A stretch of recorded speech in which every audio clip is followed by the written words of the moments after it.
This picture was snapped of our plane as we slammed into the flight deck. It's a rush unmatched by any amusement park ride. A few floors below the deck in air operations, a team monitors the jets as they land. The sound of a jet landing is even loud below the deck. Working the flight deck has been called one of the most dangerous jobs, and it's easy to see why.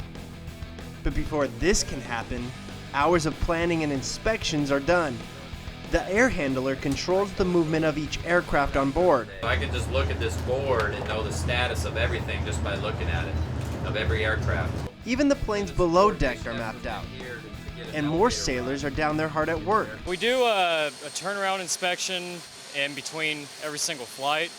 It's just a basic look around at the skin of the jet, make sure everything's all good to go.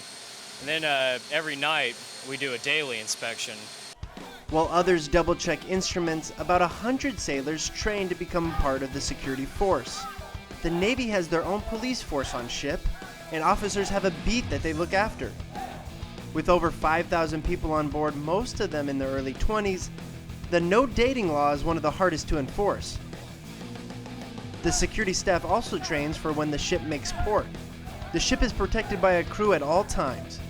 The USS GW is a floating city that never sleeps. Hardest part about living on a boat? Hardest part about living on the boat? All the people in the berthing and their alarm clocks going off at the same time. It's not your time to get up and they're telling you it is. Living on a ship has some interesting things to get used to. As you can see by the water, we're constantly moving at least 30 miles an hour. Upstairs, another group of sailors study maps and prepare each movement. They tell me you get used to the cruising speed.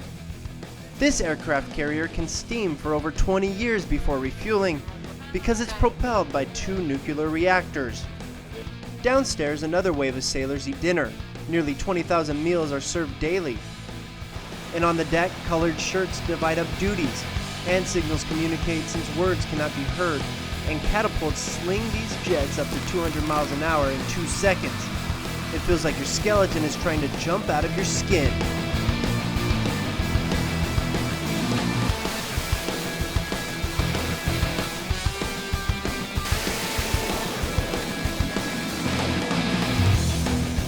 The men and women serve their country united as one, and they send messages home every chance they get.